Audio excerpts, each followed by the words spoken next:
die too young. 100 miles per hour, might smash if the kid die young. The kid die young. Pushing to the limit, I can't go no more. Red light, no way, I'm coming back home. Long dirt road, all on my own. I'm a big place, I'm a name in the stone. My name in the stone. Yeah, I'm coming back home. Yeah, I'm coming back home. My name in the stone. Oh snap! It's an exciting day. The transmission for that 250's here. Let's get it open.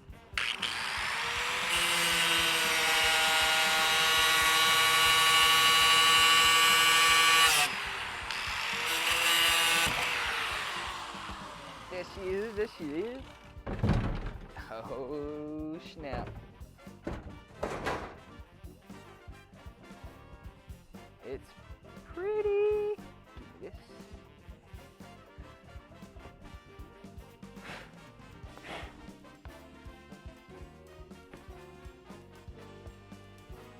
Yeah.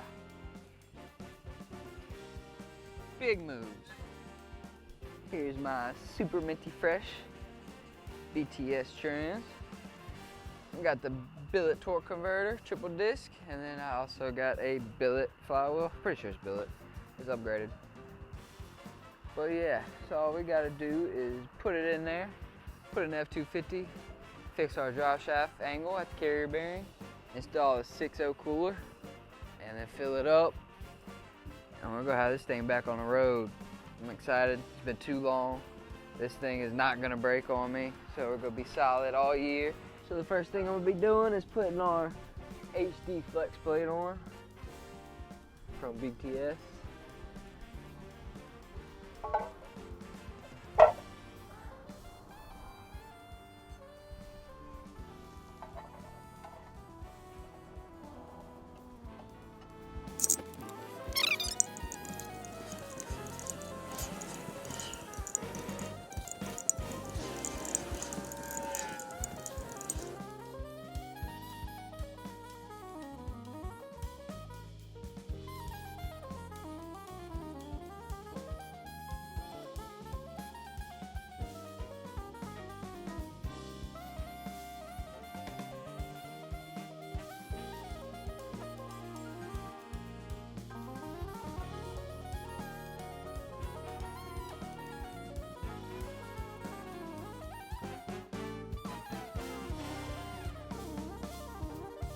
Alright guys, so the transmission is in. We went in pretty late last night getting it installed and getting a lot of stuff buttoned up.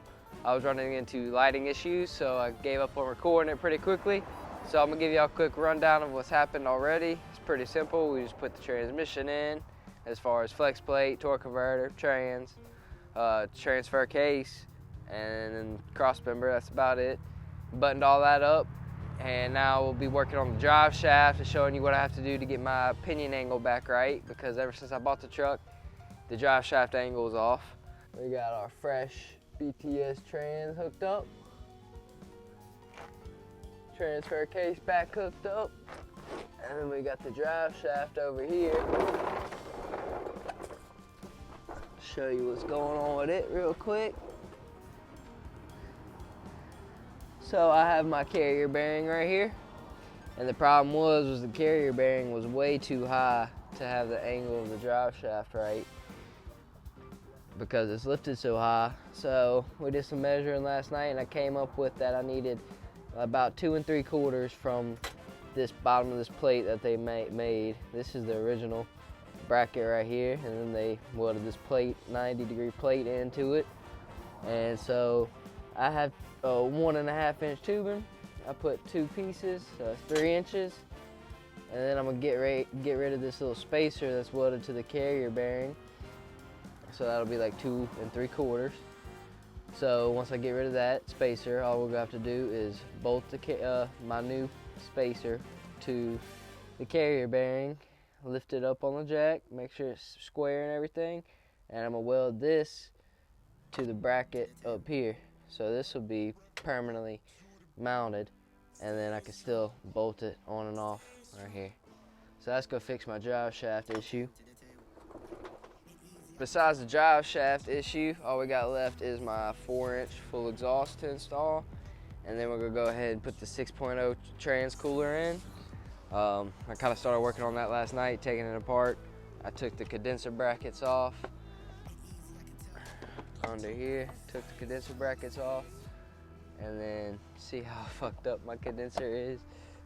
It's been like that since I got the truck, so I'm gonna have to see if I can't straighten it up some, or if the new trans coolers go fit in right there.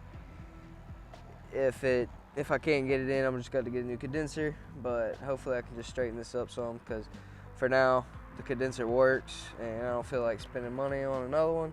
We're just trying to get this truck running and running well as far as right now, trying to get us to the first few events, and then between events I can tweak stuff and get it real right. But as far as going down the road, the condenser doesn't matter. Being bent up right now, yeah, it's ugly, but this whole truck's pretty much ugly. It's a tow pig for now. It's gonna be clean later on.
Hard to see, but there's my corrected drive shaft angle.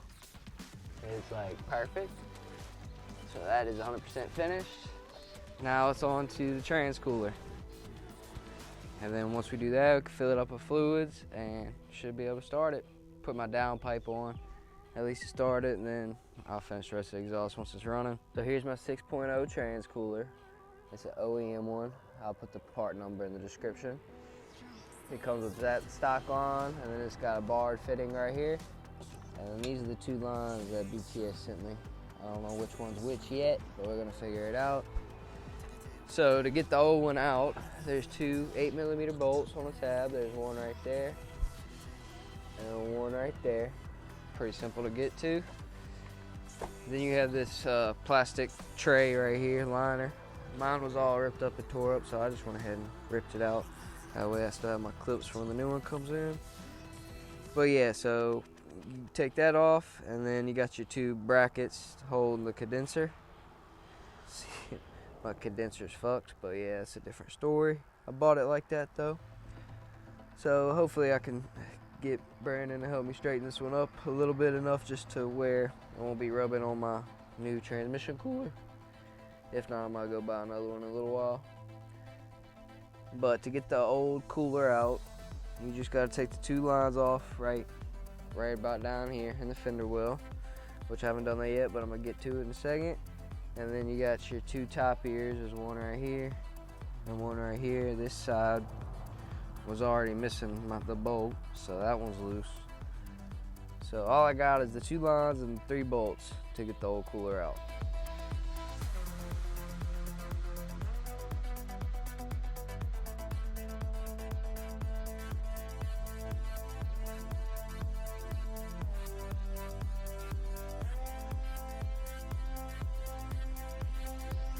So I took the oil cooler out the way. There's 2 bolts. It sits right in front of the trans cooler.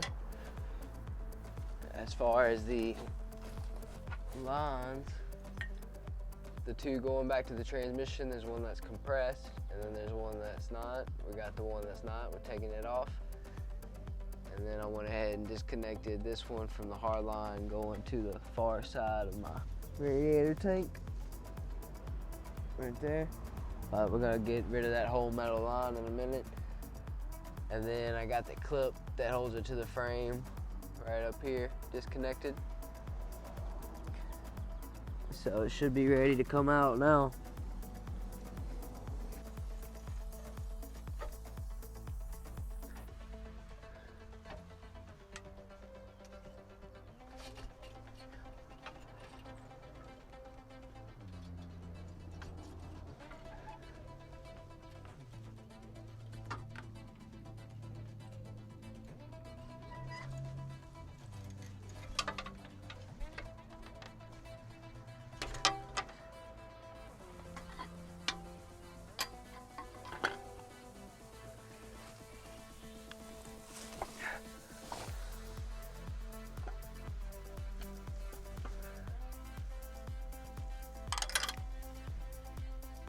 All right, guys, so I got sick and had a rough couple weeks, but the truck is finished. I got it running.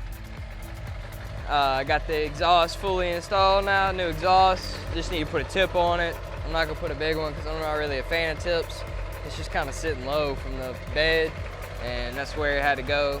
So we got that to do. Then I got a few other things to button up, like my fan motor burned up somehow. I put a 17-inch derail on there, and it burned up. But then I got a slight antifreeze leak, blah, blah, blah. But transmission's good, shifting good, it's driving pretty well. We went in pretty deep in the dash yesterday to get all the electronics that the people messed up that had it before me. They did some shoddy work on all the electrical. So we fixed most of the electrical problems this thing was having. Now all I gotta do is get power, the original power to this headlight, because I got a jumper wire from this one to that one right now, but hey, it works. We're just trying to get to the track, right? But the cooler's installed. I got both of my lines coming out. This was going to the bottom of the radiator with the metal line. Then this was going to that line that we took apart, going back to the transmission, like I showed earlier. But yeah, other than that, it's running good. It's pretty much ready to go. Got to get a drop hitch for this thing so I can hook them up and see how it's looking and everything. But I'm gonna go ahead and end this video here. The transmission's done, it's looking good. So I appreciate y'all for watching. Hope y'all stay tuned in and maybe hit the like and subscribe button. It's fixing to get entertaining and fun in about a month. I was hoping to go to spring break bash at Mid-Pond, but like I said, I had a couple weeks of problems. My dad ended up passing right after I was sick, so yeah, it's a lot of stuff. But hopefully we'll be getting to the track soon, as soon as possible at least. But y'all have a good one. Take it easy.